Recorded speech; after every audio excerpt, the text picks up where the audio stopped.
देखो, एक फैक्ट ऐसा है जिससे ना आप और मैं जरूर एग्री करेंगे कि लाइफ इज सफरिंग। ये तो सब मानते हैं कि यार जिंदगी में हम आते हैं, हमें लड़ना पड़ता है। हर दिन हमें एंट्रोपी से लड़ना पड़ता है, basically second law of thermodynamics से क्योंकि चीज़ें खराब हो रही होती है और हमें समेटना पड़ता है, हमें ऑर्डर चेस करना पड़ता है। लेकिन यूनिवर्स किसी और दिशा में जा रहा होता है। समय से लड़ना पड़ता है, मौत से लड़ना पड़ता है, बीमारियों से लड़ना पड़ता है, अपनों से लड़ना पड़ता है। कई बार हमें बहुत सारा दुख, हमें बहुत सारा पेन मिलना ही मिलना है। इससे कोई नहीं भाग सकता। अब सोच के देखो, विक्टर फ्रैंकल जिन्होंने ये किताब लिखी, वो एक ऐसी जगह पे थी जिसको आप हेल से कंपेयर नहीं कर सकते। हेल भी मेरे हिसाब से ज़्यादा बेटर होगा, नाजी के कॉन्सेंट्रेशन कैंप्स में जहाँ पे ज्यूज को भर रखा था। अगर तुम्हें देखनी है ना कभी इनसे रिलेटेड मूवीज वगैरह की कैसा व्यवहार होता था, तो किताब पढ़ने की जगह मैं तो बोलूंगा बहुत सारी मूवीज हैं इसके ऊपर बनी हुई। आप बोलेंगे कि भाई मूवीज में क्या रखा है, मूवीज में क्या दिखाएंगे। भाई मूवीज ऐसी ऐसी मूवीज बनी है ना जिनके अंदर अगर तुम कमजोर दिल के हो ना, तुम्हें रोना आ जाएगा बहुत बुरी तरीके से। उस तरीके से व्यवहार होता था उन कैदियों के साथ, और उन कैदी में से एक थे विक्टर फ्रैंकल। आपके साथ ना जानवर वाला व्यवहार होगा। आपको खाने में क्या दिया जाएगा कुछ पता नहीं है, पानी आपको सड़ा हुआ मिलेगा, आपसे दिन भर काम करवाया जाएगा, आपको पता नहीं आपका नंबर कब आ जाएगा। और विक्टर फ्रैंकल भी वो सब कुछ सह रहे थे। वो ऐसे देख रहे थे बहुत सारी चीजें अपने आसपास होते हुए, क्योंकि वो एक साइकेट्रिस्ट थे। और साइकेट्रिस्ट होने के कारण वो बहुत कुछ ऑब्जर्व कर रहे थे। वो देख रहे थे ह्यूमन बिहेवियर को, इंसान कैसा हो सकता है, किस सिचुएशन में वो कैसे बिहेव करता है, कैसे रिएक्ट करता है, क्या चलता है उसके दिमाग में, उनकी साइकोलॉजी क्या होती है, वो सब कुछ ऑब्जर्व कर रहे थे। और उन्होंने अपने एक्सपीरियंसेस से वो सब कुछ जो उन्होंने वहां सहा, उसके बाद ये डिसाइड किया कि मैं इन सब चीजों को ना एक किताब में लिखूंगा और दुनिया की मदद करूंगा। वो इंसान अगर उस सिचुएशन में सर्वाइव करके आया है तो उसने कितना कुछ सीखा होगा, और उसने वो दिया दुनिया को एज अ साइकेट्रिस्ट। और ये किताब आज भी बहुत सारे लोगों की मदद करती है। दोस्त, लाइफ का मीनिंग क्या है ना, अगर तुझे जानना हो तो एक बार विक्टर फ्रैंकल की किताब पढ़ना। सबसे पहले वो ये देखते हैं कि इन जर्मन्स ने ना ये सब कुछ छीन लिया हमसे, हमारी इज्जत छीन ली हमसे, खाना छीन लिया हमसे, छत छीन ली हमसे, हमारे फैमिली वाले छीन लिए। इन्होंने सब कुछ छीन लिया, हमें जानवर से बुरी हालत में रखकर हमें खत्म कर दिया, हमारी रूह को तोड़ दिया। बट एक चीज वो नोटिस करते हैं, जो ये जर्मन्स क्या, दुनिया का कोई भी इंसान, भगवान भी वो चीज छीन नहीं सकते तुमसे। वो देखते हैं कि भाई इंसान की जो फ्रीडम होती है ना, ये चूज करने की कि वो उस वक्त कैसे रिएक्ट करेगा उस सिचुएशन में, वो जो फ्रीडम है वो दुनिया में कोई भी तुमसे छीन नहीं सकता। अगर मैंने चूज कर लिया कि तू मुझ पे सितम कर रहा है, मार मुझे, बट अगर मैंने डिसाइड कर लिया कि मैं स्माइल करने वाला हूँ, जो उखाड़ना उखाड़ ले, मैं तो स्माइल करके मरूंगा, मेरे हिसाब से मरूंगा। यहाँ पे आपको स्टोइसिज्म की झलक दिख रही होगी ना, क्योंकि आप बाहर कुछ चेंज ही नहीं कर सकते। आप बाहर क्या बदलाव कर लेंगे, आप कुछ कंट्रोल नहीं कर सकते। जॉर्डन पीटरसन को भी अगर आपने सुना होगा तो वो भी अपने लेक्चर में यही बताते हैं कि तुम जो बाहर कंट्रोल नहीं कर सकते हो, इसके बाद तुम्हें अंदर ही आना पड़ेगा। जब बाहर कुछ देख लिया कि भाई बाहर तो कुछ है ही नहीं, कोई नॉब ही नहीं मिल रही है आपको, कोई नॉब नहीं है जिसको घुमा के आप फिक्स कर दो चीज़ों को, तो अंदर की तरफ आना पड़ता है। और जो नॉब्स आपके पास हैं उस पर आपका पूरा कंट्रोल हो सकता है। घुमाओ, मैं तो भाई नहीं, मैं तो हंसूंगा इस वक्त, मेरा ब्रेकअप हो गया भाई, मैं तो मजे लूंगा, जा ऐसी करा। ये चीज़ देख कर ना विक्टर फ्रैंकल ना हैरान रह गए। और उसके बाद वो ये देख रहे थे कि कैसे बाकी लोग कोप अप कर रहे थे उस जगह, उस सिचुएशन में। जैसे वहाँ पे एक डॉक्टर था, वो डॉक्टर क्या करता था, मरीजों को, जितने भी मरीज वगैरह होते थे उनको ट्रीट करता था, उनका ट्रीटमेंट करता था। और वो देख रहे थे कि जो इंसान जिसके पास कुछ ना कुछ है, या फिर मान लो जैसे कोई इंसान है जिसको अपनी फैमिली से मिलने जाना है कि जब यहाँ से निकलूंगा ना तो अपनी फैमिली से मिलूंगा, अपने बाल बच्चों से मिलूंगा, अपनी बीवी से मिलूंगा, अपना ये काम करूंगा, या फिर उस प्रेजेंट सिचुएशन में वो कुछ कर पा रहे थे जैसे डॉक्टर की तरह, वो सर्वाइव कर पा रहे थे। क्योंकि उस वाले सिचुएशन में ना आपको पता नहीं है कि रोशनी कब आएगी, या रोशनी है भी कि नहीं उस टनल के उस दूसरी ओर, आपको नहीं पता। अंधकार ही अंधकार है उस काल कोठरी में, चेन से बंधे हुए हो, और एक फोटोन तक नहीं है, रोशनी को कुछ तिनका तक नहीं है।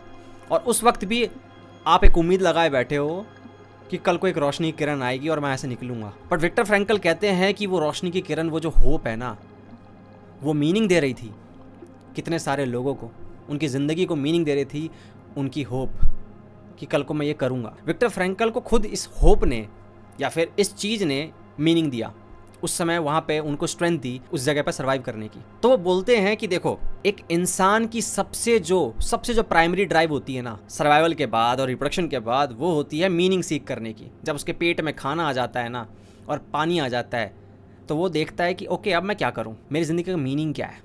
तो सबसे जो प्राइमरी ड्राइव है किसी भी इंसान की, वो है मीनिंग सीख करना, कि मुझे मीनिंग चाहिए, मेरी ज़िंदगी का मीनिंग क्या है। वो क्यों होता है?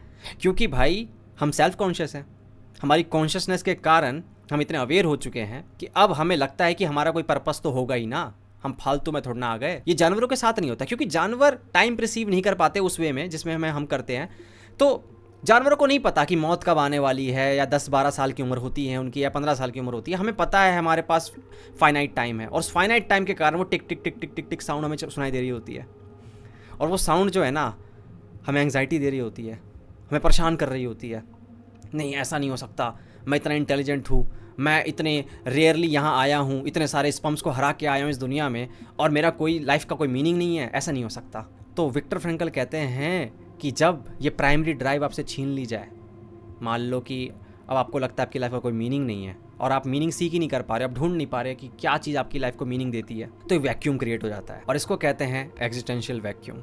अब इस वैक्यूम के अंदर से ना, ये समझ लो एक ब्लैक होल है, इसी में से निकलती है वो सारी चीज़ें जिससे तुम परेशान रहते हो, तुम्हारी फ्रस्ट्रेशन, तुम्हारे अंदर की कड़वाहट, बिटरनेस जो आती है, जैसे तुम इंटरनेट पे ना भोले भाले लोगों को या रैंडम लोगों को गालियाँ देने लग जाते हो आउट ऑफ नो वेयर। वो हेटेड भी मे भी वहीं से निकलती है, क्योंकि अंदर खोखले हो, पूरे अंदर से पूरे खोखले हो।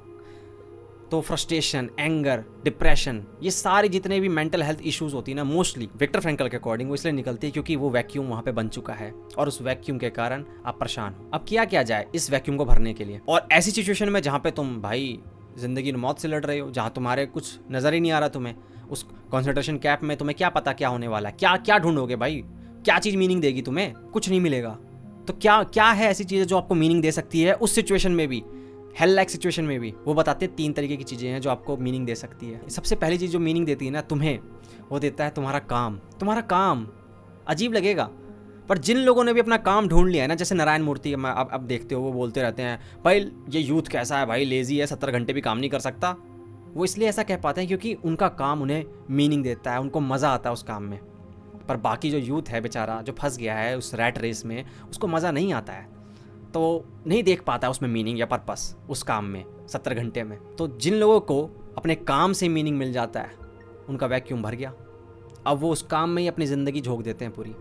खुश रहते हैं या नहीं रहते हैं वो अलग बात है, बट अंदर से वो खालीपन महसूस नहीं होता है कि ज़िंदगी कहाँ जा रही है, किधर जाएगी, क्या होगा। इलॉन मस्क को पता है उसको क्या करना है, भले वो फेल हो जाए उस चीज़ में। बाकी उन्होंने बताया आर्टिस्ट जो होते हैं, आर्ट के ज़रिए अपनी मीनिंग ढूंढ देते हैं कि भाई मैं ऐसा गाना बनाऊंगा, ग्रैमी जीतूंगा, या फिर मैं ऐसा एक मूवी बना दूंगा जो ऑस्कर जीत के लाएगी, या अवार्ड नहीं भी जीते, अपने आप को एक्सप्रेस करना चाहता है बंदा। आर्टिस्ट जो है जैसे भी एक्सप्रेस करना चाहते हैं, वो अपने आर्ट के ज़रिए अपना मीनिंग ढूंढ लेते हैं। तो अपने काम, अपने आर्ट के ज़रिए, अपने क्रिएटिव काम के ज़रिए लोग मीनिंग ढूंढते हैं। दूसरा है मीनिंग ढूंढना है, मान लो तुम्हारे पास ये काम भी नहीं है, मान लो तुम एक रैट रेस में फंस गए बेचारे, और तुम्हारे पास काम भी ऐसा नहीं मिल पाया, तुम्हारी किस्मत ऐसी थी जिसमें तुम मीनिंग नहीं ढूंढ पाए, तुम परेशान रहते हो, मतलब तुम्हें मज़ा नहीं आता, वो वैक्यूम तुम्हारा भर नहीं रहा तुम्हारे काम से भी। तो कहते हैं कि फिर रिलेशनशिप में आ जाओ।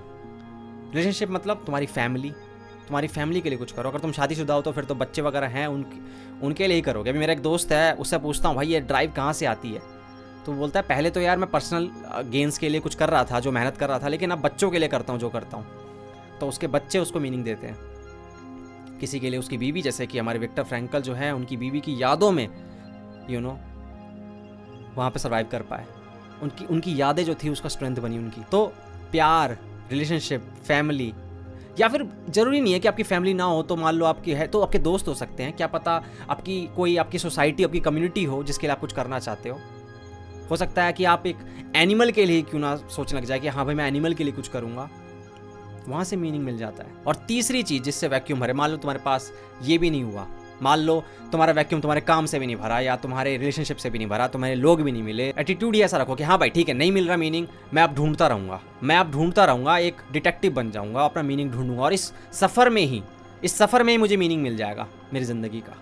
क्या पता मीनिंग ढूंढना ही हमारी ज़िंदगी को मीनिंग देता हो। विक्टर फ्रैंकल की खास बात ये लगी कि उन्होंने रोमांटिसाइज नहीं किया सफरिंग को, कि दुख है तो बस दुख झेल लेंगे। उन्होंने इसके आगे भी एक कदम गए, वो प्रैक्टिकल चीज़ें बताई कि यार ठीक है, अगर मेरे को दुख मिल रहा है तो ठीक है, मैं एटीट्यूड अपना ऐसा रखूंगा कि हाँ भाई दुख है, मैं कंट्रोल नहीं कर सकता, पर मेरा एटीट्यूड ये रहेगा कि भाई मैं तो लड़ूंगा इससे, मैं ढूंढ लूँगा मीनिंग कहीं ना कहीं, किसी भी तरीके से ढूंढ लूँगा, हाथ पैर मारूंगा पर ढूंढ लूँगा। नहीं भी मिला तो उस ढूंढने के सफ़र में ही अपने आप को कह दूंगा कि यही तो है मीनिंग। तो अगर तुम लोगों ने अभी तक नहीं पढ़ा इस किताब को तो मैं बिल्कुल बोलूँगा भाई, क्योंकि मैंने बहुत शॉर्ट में बताया चीज़ों को, बहुत कुछ है इसके अंदर।